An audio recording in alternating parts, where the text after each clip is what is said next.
Perdón, Pablo, yo siempre empiezo diciendo hoy es un honor porque realmente nos pasa eso, que siempre que vienen nuestros invitados es como un lujo tenerlos y te agradezco que estés acá. Pablo Montini, historiador, director del Museo Histórico Provincial de Rosario, doctor Julio Marc. Gracias por estar, Pablo. Gracias.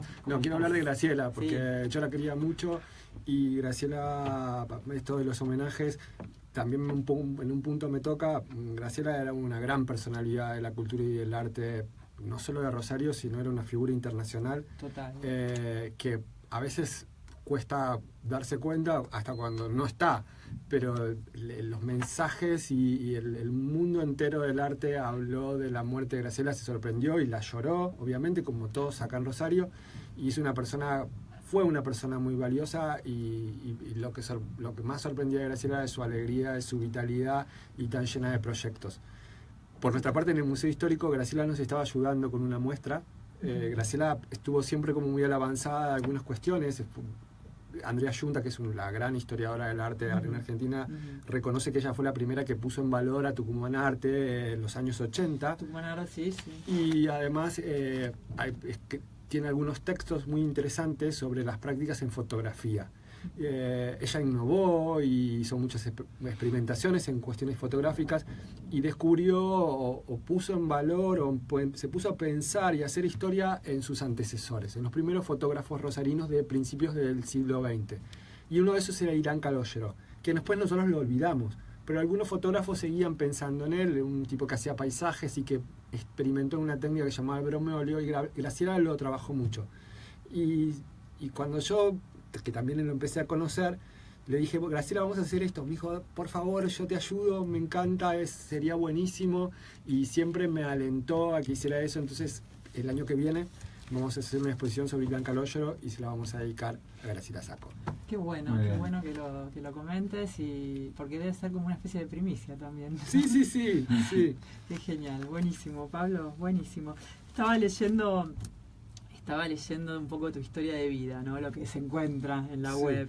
Tenés una relación con el museo que enseguida me vino como una cosa de, fue como un noviazgo larguísimo. Primero te enamoraste, tuviste como unos 15 años de novios y después directamente firmaste papeles. Sí.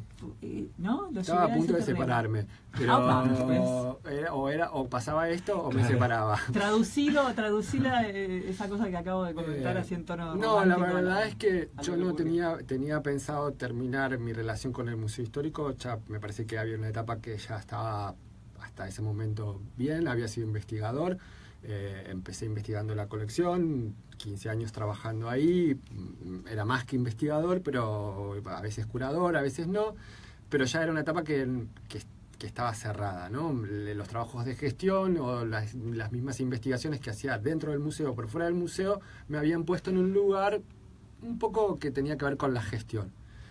A mí me parecía que el Museo Histórico, no sé si necesitaba o no de mí, pero no lo estaba evaluando como que fuera una posibilidad para que yo fuera director. Había otra gran gama de museos que yo podía elegir, pero esos museos no me permitieron que yo pudiera ser director. Y esto tiene que ver con los concursos. Y vamos a eso. Los concursos hay de distintos tipos.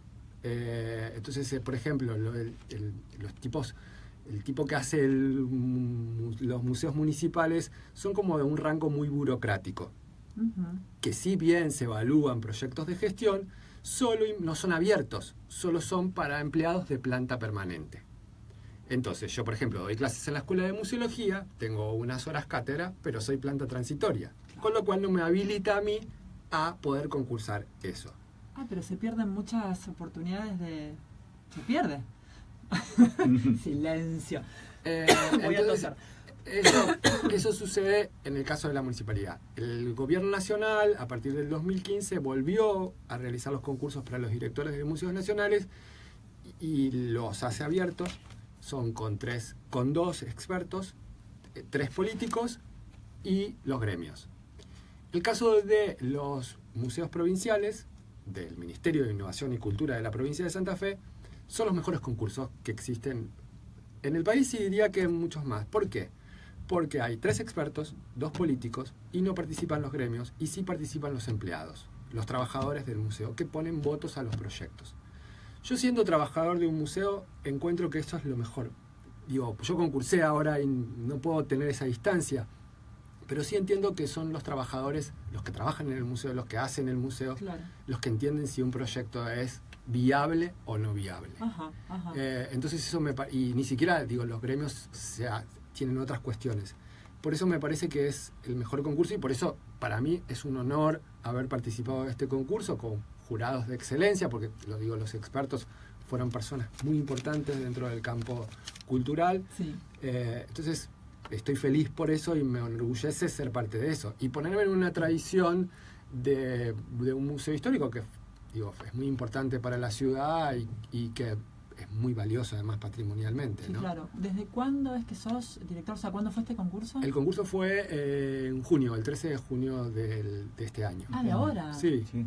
Ah, es reciente. sí, es reciente. Perfecto. Sí. ¿Quedaste muy estresado después de...? Porque eran personalidades muy importantes los que, digamos, de alguna manera Sí. tomaron lección. ¿Cómo es esto? No. Primero se analiza el currículum y después tenés que hacer un proyecto. En el caso de la provincia pedía 15 páginas con una programación. Digo, era un proyecto que había que elaborar. Bien. Y después se analiza ese proyecto, se puntúa ese proyecto. Se puntúan en realidad un montón de cuestiones, Sí. ¿no? Y después tenés que presentarlo. Bien. ¿No? Y ahí es cuando se evalúa la presentación, donde están el jurado, los miembros del ministerio y los empleados. Perfecto. Estamos hablando de un museo que tiene colecciones arqueológicas, Sí.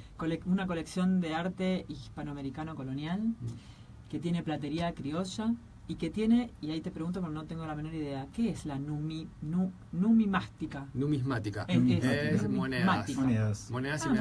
Claro, porque Sí. Julio Marc era coleccionista de monedas. Era un numismático. Una de las más importantes De- del mundo. Sí, en algunas cuestiones, Sí. ¿no? En Háblame las juras del doctor de... Julio Marc.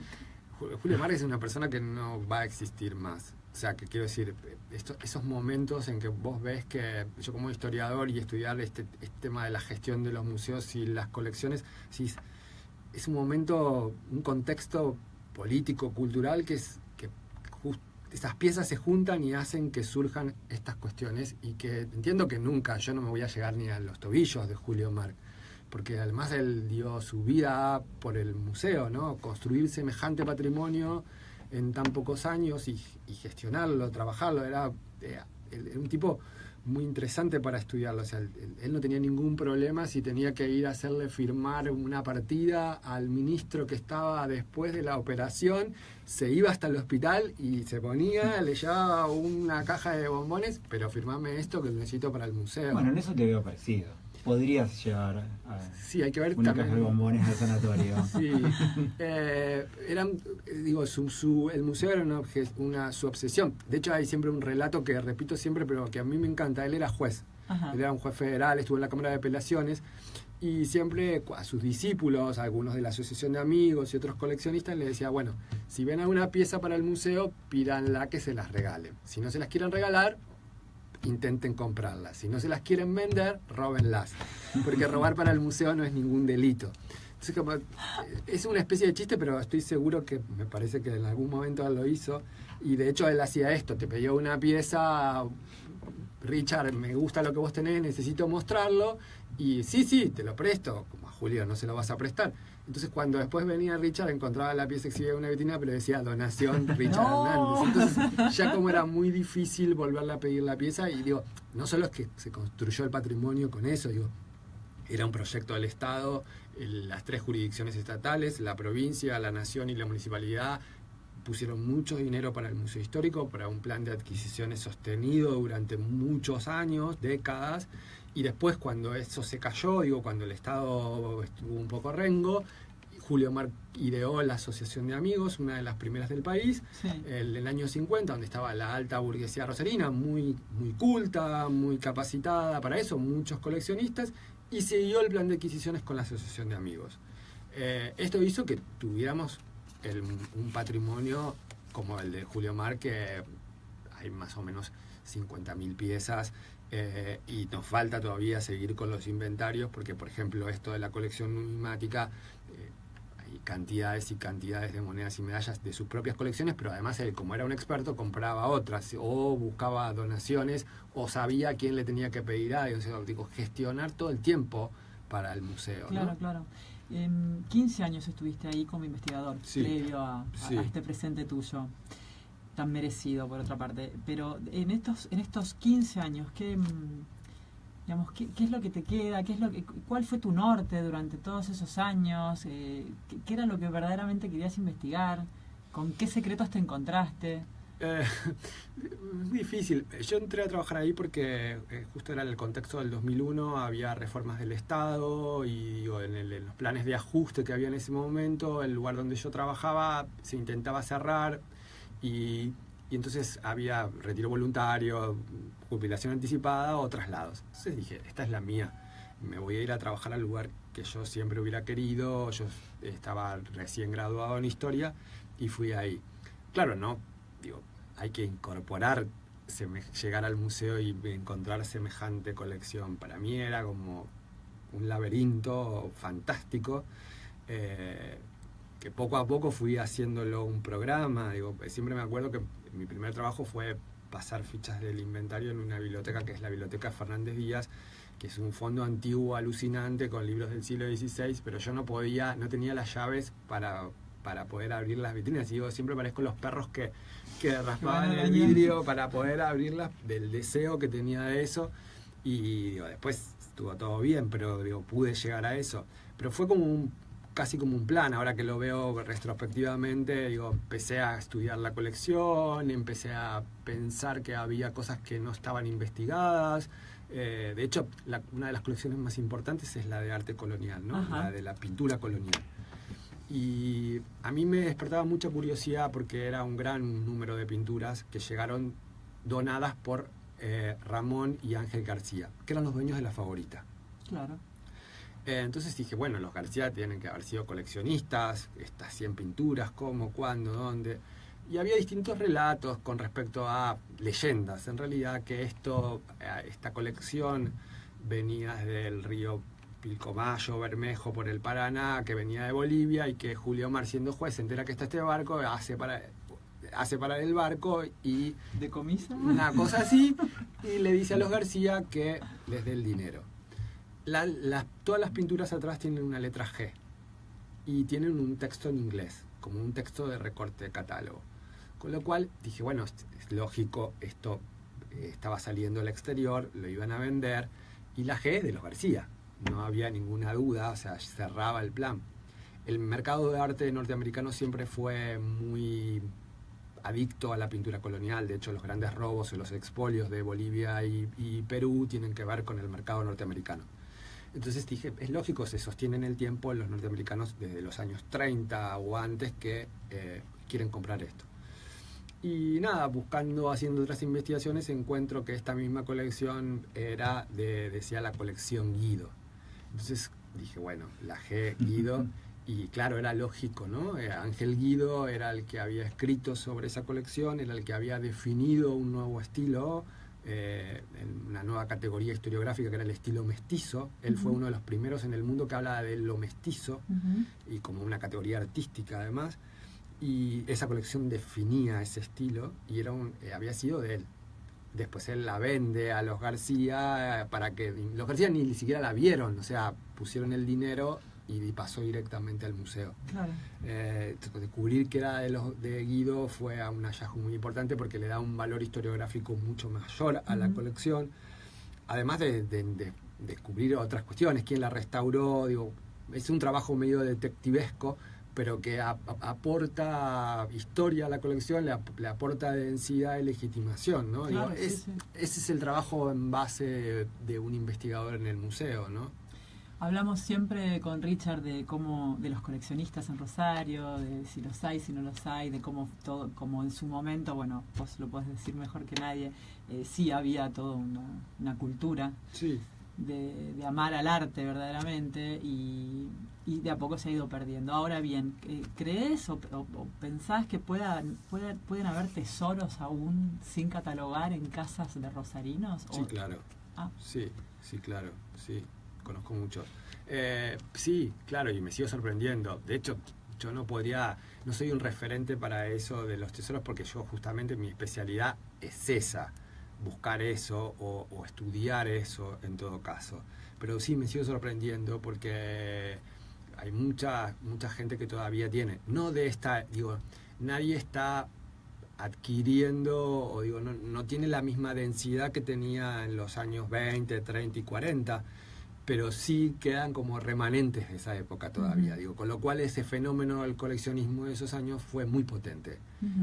Y sí, de hecho hay piezas que están perdidas o que no se saben dónde están y que estuvieron en Rosario. Hay un caso muy importante que se llama El Boudoir Federal, que es una obra de Cayetano Descalzi, que es de la época de Rosas. Es como nuestro primer cuadro Boyer. Es muy importante en la historia del arte en Argentina, porque es una paisana, una mujer que se está vistiendo y detrás ahí está una litografía de Rosas, que todo el mundo sabe cuál es, como que Rosas la está espiando. Y hay una guitarra, es bien federal. Se escribió mucho sobre eso, se escribe sobre el mundo de la moda, la intromisión de Rosas en lo privado, la vestimenta, porque ella lo primero que se pone es un pañuelo punzó. Claro. Ese cuadro estuvo en Rosario. Ese cuadro pertenecía a una colección que era la colección de Minetti. Minetti, Domingo Eduardo Minetti, tenía una gran colección, fue uno de los coleccionistas más importantes de la Argentina. Y cuando se muere Minetti, no tenía hijos, desapareció casi toda la colección. Y eran una obra, digo, estamos hablando de una colección de 200 pinturas o más, todas de ese calibre. Y los historiadores del arte están como locos tratando de buscarla, y ya se ven, Minetti murió en el 75 y no se supo más de todas esas obras. O sea, o están en Argentina o salieron o se perdieron. Digo, también suele suceder la cuestión de la desidia, ¿no? Claro. De que tu papá lo coleccionó o tu abuelo lo coleccionó, pero vos ya no te enterás qué es eso, o siempre estuvo colgado en tu casa y en un momento lo sacás, lo tiraste y eso tenía mucho valor. Suele pasar eso, ¿no? Sí, claro. O sea, la cuestión de la formación artística o de cierta educación no solo pasa en algunos sectores, pasa en todos los sectores, ¿no? Sí. Entonces, a veces encontrás en cualquier mercadillo obras que pueden ser muy importantes, solo que hay que tener el ojo entrenado para eso. El ojo entrenado, claro, sí. ¿A quién no le ha pasado por ahí de llegarse a alguna casa, de estar y de repente ver que tiene joyas, por lo menos antiquísimas, y que ya los habitantes de esa casa es como, ¿y eso? ¿Qué sé yo? Era de una bisabuela. Tú como que no le dan ni 5 de bolilla, está ahí porque tiene que estar. Y uno teme que el día que eso moleste o que se muden, bueno, no sé, como mínimo lo vendan, ojalá que lo vendan, como para que pueda entrar en un circuito visible. El tema es cuando pasa esto que estás diciendo de Minetti, que se invisibilizó. Claro, ¿no? Desapareció, ¿no? Y que sería alucinante que por lo menos, me encantaría que fuera el MARC, pero el Nacional de Bellas Artes pudiera tener esta pintura, ¿no? Esta y varias que tenía Minetti en ese momento. Totalmente. Todas estas cuestiones además se entreveran con la historia económica, la historia política de nuestro país y siempre... Deberíamos hacer un Se Busca. Sí, puede ¿no? ser. Sí, puede ser. Tenemos que lanzar una campaña. Sí, o por lo menos poner en valor ciertas cuestiones de saber. También cuando eso tiene que ver en relación con los museos, ¿no? Por ejemplo, nos gustaría hacer una exposición sobre arte colonial, ¿no? Bueno, a ver, ¿quién tiene arte colonial? Muéstrenlo, díganos, digo, salir a estas convocatorias. Claro. El Estado es bastante ineficiente todavía en la Argentina para cuestiones como hacerte algo, la FIP, esto, lo otro, ¿no? Y si tienes un cuadro, no te van a perseguir por un cuadro, ¿no? No claro. Todos son tan valiosos. Y desde acá haces la declaración pública de que lo van a devolver y no vas a hacer como Julio Márquez, se lo quedaba como pieza donada. No, yo lo voy a pedir en donación. O sea, me parece que lo mejor es que esté en el patrimonio público, que lo va a gozar mucha más gente, que lo vamos a investigar y lo vamos a cuidar mucho mejor. Que en una casa privada. Seguramente, sí. Ahí está el tema de si el coleccionista se desprende o no. Hay que ver si es coleccionista Hay que ver o no. si es coleccionista. Depende, ¿no? Eso, pero me parece que estamos buscando colecciones. Me pasó un caso ahora, apenas asumí. Yo sabía que había una colección, no sé si llamarlo colección, una biblioteca y un archivo muy importante. Unas historiadoras colegas, sus alumnos de ciencias políticas, le avisan que en un desván había una biblioteca y un archivo que ellos intuían que era muy importante. Que la familia no le interesaba mucho, no tenía lugar, había alquilado esa casa y que temían que en cualquier momento lo pudieran tirar. Entonces las invitaron a ir a verlos. Cuando lo vieron, ellas son especialistas en historia política y sobre todo Agustina Prieto, que es especialista en anarquismo, descubre que era una biblioteca y un archivo alucinante. Generalmente de esos temas quedan pocas bibliotecas porque sufrieron las distintas dictaduras, sí, claro, porque lo fueron desprendiendo, sí, porque además también del campo de las izquierdas los libros son más caros, son mucho más caros y el mercado los absorbe más porque hay pocas ediciones por todo esto que pasó, ¿no? Una cuestión de oferta y demanda. Claro, lo vimos y dijimos, wow, esto es increíble. Era un desbanque, había mucha humedad, había que rescatarlo ya. Yo intenté por todos los medios que se pudiera hacer. Mi anterior director, hablé con gente que podía y resultó muy difícil, ¿no? A veces también es como bastante complicado esto de que el Estado se haga cargo de las obras, o sea, el Estado, no en el caso provincial, pero sí en los otros estados es muy remiso a seguir incorporando obra al patrimonio público, ¿no? Porque también eso es gastar dinero o invertir más dinero en depósitos, en conservadores. La Ciudad de Buenos Aires, por ejemplo, tiene un plan, desde que asumió Macri, tiene un plan que es solo podés donar una obra. Después tenés que pedir permiso a la legislatura, o sea, como que frenaron todo el tema de donaciones por una cuestión de gasto público. Entonces, como... ¿Pero es gasto o es inversión? Bueno, es como lo sientas. Porque para mí claramente es inversión. A ver, si no preservamos yo creo que tenés que tener un criterio de colección también, no por todo vas a recibir cualquier cosa. Digo, si vos tenés un programa de colecciones y tenés un museo ordenado y sabés que el museo para qué es lo que querés, me parece que ahí sí funciona. No sé, un retrato de una doña que no me sirve para nada, no. Claro. O sea, quiere decir que no es importante para la ciudad, que no tiene buena firma, que no aporta nada. No, mira, quédatelo. O sea, no voy a porque sí es cierto esto, tener patrimonio, vos estás obligado a tener que cuidar ese patrimonio. Sí, seguro. Entonces tenés que controlarlo, tenés que tenerlo en buenas condiciones, tener ambientales, tenés que tenerlo en un buen depósito, porque es el compromiso, porque además te lo están donando. Claro. Entonces, no me lo aceptaron y cuando yo fui director dije, bueno, venga. Entonces lo primero que hice fue mandar un camión de mudanzas. No tenía condiciones, porque también es como ver el tipo de donaciones. Los nietos de Isaac Calzadilla, así se llamaba este español, no me pusieron ninguna condición, entonces me pude traer todo el desván completo y la selección la hacía yo en el museo. O sea, había cosas que no servían, qué sé yo. La revista de los años 80 de La Nación no era tan importante como una revista anarquista rosarina de los años 40, que solo hay una. Entonces podía seleccionar y decir, encontrar que en otras bibliotecas ya estaba ese patrimonio replicado, o a lo mejor por una cuestión también de conservación. Había libros que estaban muy húmedos y que si yo los metía en el museo me iba a contaminar la colección. Entonces, ¿se contamina? Y claro, podía, hacer que esos libros no entraran en el museo o llevarlos a otro lugar. A libros que están repetidos los llevo a una biblioteca pública. Claro, obvio. Ahora me acabo de acordar, hace poco, creo que fue el año pasado, Dante Taparelli hizo un llamamiento público para en todas las casas que hubieran, no sé qué estaba buscando, creo que revistas Caras y Caretas, vaya a saber para qué proyecto personal suyo, creo, y después le pregunté a él sobre esto y me dijo que le había ido mal, que no había conseguido lo que quería, a lo mejor había fallado el llamamiento, lo que fuera, pero... Claro. Así que nos fue muy bien con la biblioteca Isaac Calzadilla, porque era un fondo alucinante con unos libros increíbles, todos ilustrados por artistas de los años 30, también hasta de Rosario, y con libros, con revistas también españolas, el contexto de la Guerra Civil Española, cómo la Guerra Civil Española afecta a Rosario. Entonces había panfletos, manifiestos, cantidad de documentación muy importante para los historiadores y un archivo además muy importante sobre todo para la investigación, para conocer qué pasó en la ciudad con estos grupos republicanos, antifascistas, y la verdad que en eso estoy muy contento, y a mí además eso me sirvió justamente para balancear y darle un corpus histórico a una exposición que es la primera que yo abrí en el museo, que se llama Una luz en la tormenta, que era es curada por el Guillermo Fantoni, que es un historiador del arte. Que está aún. Y que por favor, las dos estas exposiciones, la de Calzadilla y la de Una luz en la tormenta, todavía van a estar hasta diciembre. Así que los invito a que vayan porque la verdad es que las dos exposiciones están bien. Calzadilla nos va a quedar, pero La luz en la tormenta pertenece al patrimonio del Rosa Galisteo. Claro.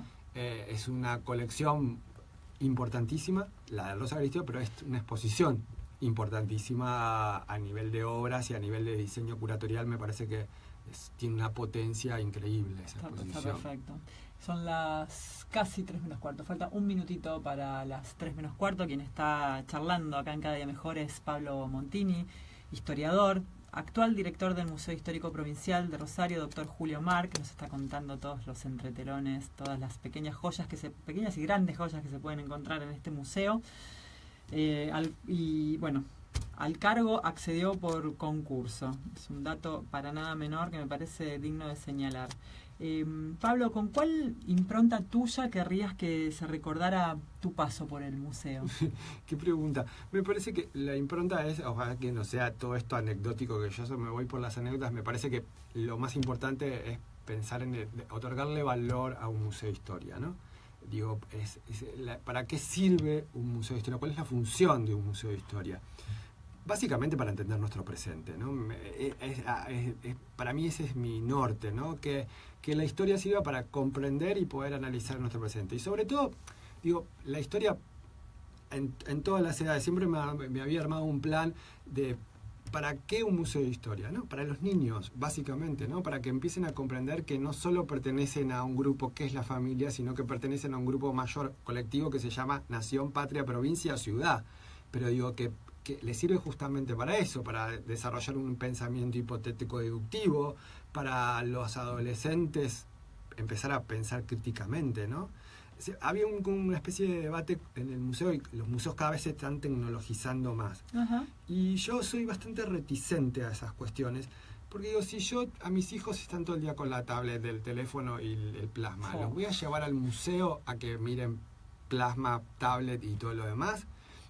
A un documento del siglo XVIII hecho en tinta con un lacre firmado por Mariano Moreno o por Sarmiento o por San Martín, ¿no va a tener más valor?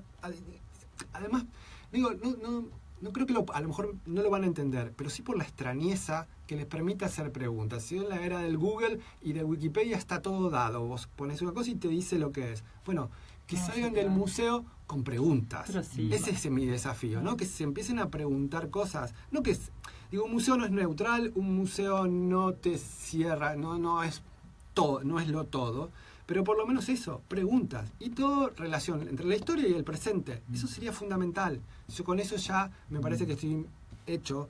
Y me parece también que pensar en todos los públicos, ¿no? A lograr la accesibilidad del museo, ¿no? Que el museo se vuelva accesible a todos los públicos. Cuando digo públicos, estoy pensando en edades, no quiero decir los niños, sobre todo los adolescentes, que son los que menos van, pero también los adultos mayores, los adultos y obviamente todas las clases sociales, ¿no? Un museo que tiene que ser accesible e igualitario para todo el mundo, no tiene que haber diferencias para nadie. ¿Qué público recibe? ¿Qué público te va? Porque siempre lo charlo con mis amigas. Cada vez que vamos a Buenos Aires nos fijamos qué hay en el Malva, qué hay en el Mamba, qué hay en Bellas Artes. Acá es como que de paseo de fin de semana no... Lo que pasa que a mí creo que particularmente con el Julio Marc ha pasado esto ha permanecido invisible un poco para la ciudad. O sea, yo creo que la gente común que nos está escuchando, muchos no deben saber ni siquiera dónde está emplazado. Y es un edificio preciosísimo. ¿En el Parque Independencia? Sí. En el medio del Parque Independencia, con lugar para poder ir. O sea, puede ser parte de un circuito de Castañino y Julio Marc. Sí. ¿Tiene hay cafetería lugar como se usa ahora? ¿Qué cosa? No, digo, viste que ahora todo museo tiene su bolichito con el cafecito. Bueno, pero tiene el bar del parque al lado. Tiene el bar del parque al lado, hay lugar para estacionar, es un buen lugar para ir una tarde, para ir hoy, a ver, hay una muestra que es increíble realmente, y creo que Pablo lo que hizo es una mirada contemporánea de un museo histórico. Y yo creo que en eso, si bien recién Pablo estaba comenzando, yo creo que bueno, viene con todo este viento de cola de tantos años, y él tiene la particularidad de contar la historia de una manera tan fluida y tan actual y con tanto aire, tan desprejuiciado, que me parece que todos estamos muy felices que sea él. Creo que tenía que ser él y no podía ser otra persona que estuviera ahí. Lo hace con un amor impresionante y con un profesionalismo realmente, y no es porque está acá, creo que lo decimos todos lo sentimos, sí. Y está bueno que así sea, y lo decimos porque estamos felices que esas cosas pasen. Y este empeño de Pablo de que la gente vaya al museo. Claro. Tenemos que como reivindicar esa acción, de que la gente conozca el museo. Se respira algo que no aparece en las cuestiones digitales, como bien dice, desde el olor, desde textura, cómo uno entra, desde la materialidad tocarlo, de lo que hay ahí, digamos. Y yo creo que a un niño eso le puede llegar a parecer muy contemporáneo y muy futurista, si se quiere. Me parece que el museo está en el comienzo de una etapa que va a ser recordada, que va a estar muy buena. Julio Marc en el museo, en el Parque Independencia, así que la gente vaya. Y perdón, ¿no? Sí. Porque le estoy haciendo bombo a Pablo, pero es merecido. Y aparte, uno puede estar horas escuchando las historias, porque tiene, bueno, la de Apolinar Moldes. Sí. Es una historia que algún día lo tendremos que traer solo para que cuente la historia de un mayordomo del Castanino. ¿No? Era así, mayordomo del Castanino. ¿Alguna vez la va a contar? No, gracias. La verdad que yo estoy feliz en tan pocos meses. La cantidad de gente que logramos de público es increíble, yo no me lo esperaba. Estoy feliz por varios motivos. Primero, estar trabajando con mis compañeros y que todo se desarrolle de una forma tan natural, ¿no? Es como... Eso me pasa, ¿no? Todo sale perfecto, todo fluye, y eso es muy interesante. La verdad es que también debo agradecer muchísimo el apoyo del Ministerio. Sin el Ministerio no podríamos hacer nada. El presupuesto que nos otorga el Ministerio para llevarlo adelante y la compañía en estos primeros meses fue muy importante para mí. El espaldarazo, el apoyo, el estar cuidándome todo el tiempo, acompañándome todo el tiempo, lo debo reconocer. Y además, por suerte, también el público. Qué bueno. Y la verdad es que hoy, por ejemplo, a las 7 de la tarde tenemos una conferencia. Algo que a mí como investigador en un punto no me puedo separar, pero es que, que yo logre hoy tener 100 y pico de personas en una conferencia en el medio del Parque Independencia a las 7 de la tarde hablando sobre rosas y la iconografía, estoy feliz. Sí, claro. Estoy feliz. Lo trabajo mucho para que la gente vaya. Esto de trabajar los públicos, ¿no? Entender a quién le va a interesar eso y a quién tenés que invitar para eso. Mira, a vos, estudiante de historia, te va a interesar y te va a servir para esto. A vos, estudiante museólogo, te va a servir por esto. Entonces, focalizar en eso. Hay que hacer un trabajo con los públicos, básicamente. A lo mejor al de Bellas Artes también. Pero trabajar básicamente con eso. Y después, y a esto los invito a todos, el 30 de noviembre vamos a hacer una gran fiesta, que son siempre las fiestas del Marc, que ahí sí juntamos a todos los públicos. ¿Fiesta de qué? ¿En qué consiste? La fiesta consiste en una fiesta. En este caso es como una... Me encantó, la fiesta consiste en una fiesta. También claro, yo que eso. La fiesta tiene igualmente, le otorgamos un contenido. Nosotros el año anterior exhibimos vestidos de fiesta de la burguesía de los años 20 y 30, que estuvo muy bien. Y la anterior habíamos mostrado los menús de algunas fiestas también, pero bueno, eran fiestas como burguesas. Y a lo mejor algunos no nos sentíamos como muy identificados con eso, más allá de la maravilla o de lo lindo que eran esos vestidos. Ahora decimos que es la fiesta y que vamos a abrir un espacio nuevo en el museo que nadie conoce, que no voy a dar más detalles y que va a ser sorpresa. Y ahí se va a desarrollar la fiesta. Y lo más interesante de la fiesta, además, y el valor que para mí tiene, es siguiendo las palabras de Guido, el mestizaje, ¿no? Bien. Cómo se mezclan todos los públicos, ¿no? Bien. Tenemos nuestra asociación de amigos, tenemos los adolescentes, tenemos los jóvenes, tenemos una amplia gama de público que se divierte y va a celebrar el Marc, que me parece que está bien. Te iba a preguntar cómo te llevas con la asociación de amigos. Muy bien. Sí, muy bien. Perfecto. Muy bien. ¿Tienen en el museo archivos? Porque eso me interesaría mucho ver, leer, de lo que eran los carnavales en provincia de Santa Fe, qué sé yo, en la vieja, Santa Fe la Vieja.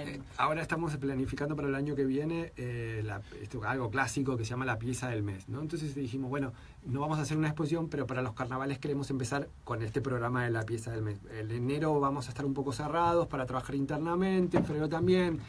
Es muy difícil que en una ciudad como la nuestra, enero y febrero siempre son los meses más débiles para los públicos, solo los extranjeros. Pero vamos a arrancar para los carnavales con esta pieza del mes. Entonces, carnaval. Y tenemos montones de piezas referidas al carnaval, desde, por ejemplo, unos disfraces del Oruro, que son del altiplano, de Bolivia, básicamente, pero también tenemos algunos disfraces de estas señoras del principios del siglo XX, y también tenemos muchas medallas y premios de todos los corsos que se hacían en Pellegrini o sobre Oroño entre 1901 y 1902, y además también tenemos tarjetas postales y publicaciones, básicamente todas las fotos de carnavales. No, tenemos un buen corpus, o sea, lo podemos podemos ir dosificando año a año. Quiero decir, me parece que este año vamos a ir con algunos de estos disfraces que son muy potentes y que son muy interesantes de ver. Me interesa. Perdón, Lu, porque ya estamos sobre la hora. Sí. Lo del viernes de Noche de Museos. Sí, Noche de Museos. Estamos en la semana. Claro, que ya se termina este viernes. Sí, este viernes es la Noche de los Museos. Nosotros vamos a estar abiertos desde las 6 hasta las 24, como todos los museos. Es la semana, tiene que ver con la suerte, y nosotros decidimos que, bueno, hicimos una selección un poco aleatoria. Perdón, tiene que ver con es la 13ª, el número 13, Semana de Arte. Entonces la invitación era buscar talismanes o cosas que revirtieran la cuestión del número 13. Sí, y elegimos ciertas piezas de la colección que tuvieran que ver con la suerte, la protección, estas cuestiones, algunas esotéricas, otras no. Entonces elegimos 7 talismanes del Museo Marc que vamos a exhibir y que son desde la época prehispánica. Hay unos tunjos colombianos que son muy lindos, que son unas piezas muy chiquitas de oro, de una aleación que hacían los indígenas en Colombia, que eran piezas votivas que se ponían en las tumbas y que también servían para hacer algunos pedidos especiales a los dioses, como unas parejas incaicas de plata, que también son muy lindas, hasta los medallones. Que pueden entrar en la página de Facebook. Sí. Por favor. Claro. Sí, pido mucho eso, que se hagan amigos de nuestra página del Museo Histórico Provincial en Facebook. Y también si tienen ganas se pueden hacer amigos del museo, que por muy poco dinero anual uno contribuye al mantenimiento del lugar, que lo merece. Sí. Perdón, Pablo, no, lo que quería decir es que hay un recorrido urbano hecho con distintos colectivos que puso a disposición la municipalidad, que son gratuitos, entonces la gente puede bajarse en uno de los museos, dirigirse a otro y continuamente va a haber recorridos, así que... Sí, hay distintos enlaces. O sea, en la Plaza San Martín se pueden tomar uno de estos, creo que son unos tráficos colectivos que te van a llevar a distintos recorridos. Hay un recorrido que es Oroño, que es el Museo Castanino, el Histórico y el Museo de la Ciudad y OSDE. Después hay otro en el centro, que son todos los lugares de acá del Museo Esteves, el Museo de la Capital, el Museo de la Bolsa, y después hay otro que incluye el Macro. Todo esto termina a las 12 en una fiesta en el Museo Macro. Perfecto. Creo, con esto que se suspendió con respecto a la muerte horrible de los rosarinos, de estos rosarinos, hay una fiesta en el Macro, y lo que van a hacer es les van a dar como una especie de pasaporte donde cada museo les va a avisar el recorrido. Si son 7 les dan un premio, si son 13, si logran salir vivos de 13 museos, les dan otro premio. Aparte uno puede permanecer en el lugar el tiempo que quiera, porque el colectivo no es que es como una combi que se hizo en la noche de las galerías que te lleva... No, bueno, te puedes bajar, esperas que venga el otro colectivo, te lo tomás y salteás uno y haces otro. Bueno, o sea, está bueno. Están escuchando, la gente del arte en Rosario le está poniendo toda la onda. La verdad que sí, toda Vengan la al onda. Marc, se van a llevar los talismanes. Nosotros hicimos unos stickers con los talismanes, porque al talismán hay que llevarlo en el cuerpo. Entonces nosotros no vamos a sellar No el entendí que era que te pasaporte. llevabas el Re talismán. cabulero, están re cabulero. No te vas a llevar no te vamos a sellar tan burocráticamente, sino que te vamos a pegar un sticker con el talismán que vos elijas de la colección del museo. ¿Cómo se llamaban estas cosas que se llevan en el cuerpo? Y Tenía un nombre. Están los detentes, están los escudos, están los escapularios. Escapularios. El escapulario- Tengo los del traje de mi bisabuelo que estaba dentro del traje de luces que era de él. Pero eso lo era tengo yo y estaban los escapularios escapulario religiosos. religioso, Sí. ¿no? Sí, Siempre. tengo uno Vale. que te absolvía durante no sé Claro. cuánto Ay, tiempo. tráemelo. ¿De qué? Sí, ¿Alguna culpa? Tráemela. Sí, los tengo. Por favor, vamos De a la usar. Virgen del Carmen. creo que sí. Claro, Tenés la razón. que lleva los escapularios. Los tengo es la guardados. Virgen del Carmen. Sí. Ya me hice Sí. amiga del Museo Histórico Provincial del Rosario, doctor Julio Marc, en Facebook, es Museo Marc. Entren, pongan las 3 primeras palabras y les aparece el resto y háganse amigos. Sí, se van a enterar de cosas como estas, las repito, porque ya lo había dicho su director. Hoy a las 7 de la tarde está la conferencia para hablar sobre rosas, a cargo del historiador de arte Roberto Amigo. Rosas, la cuestión iconográfica, la entrada es libre y gratuita. Conocen el museo de paso, saben un poco más de este personaje tan controvertido como fue y seguirá siendo Rosas. Y la propuesta siempre de Richard es, a ver, sacudirnos un poco la modorra o vaya a saber qué es lo que tenemos, que nos rutiniza, No, es que nos básicamente, lleva a yo hacer creo que es todos los días lo básicamente mismo. desconocimiento y creo que en eso Pablo tiene como es una persona de armas tomar. Realmente quiere que conozcamos para poder elegir, Ahí básicamente. Entonces, bueno, esa era un poco la propuesta de traerlo, que conozcamos Gracias. para poder ir y realmente es un honor tenerlo acá, como Gracias. toda la gente que recibimos que son siempre amigos, pero gente Gracias. súper profesional. Muy talentosa. Mm. Muchísimas gracias, Muchas gracias. Pablo Gracias a Montini, ustedes por por estar acá. invitarnos. Me parece que es una excelente forma de difundir el patrimonio y la cultura. Nada, los invito a ustedes y a todos los oyentes a que vengan, así que les agradezco mucho. Dale, gracias a vos y este Gracias, espacio Pablo. permanente para lo que Gracias. necesiten difundir, Gracias. contar, de eso se trata. Bueno, terminamos.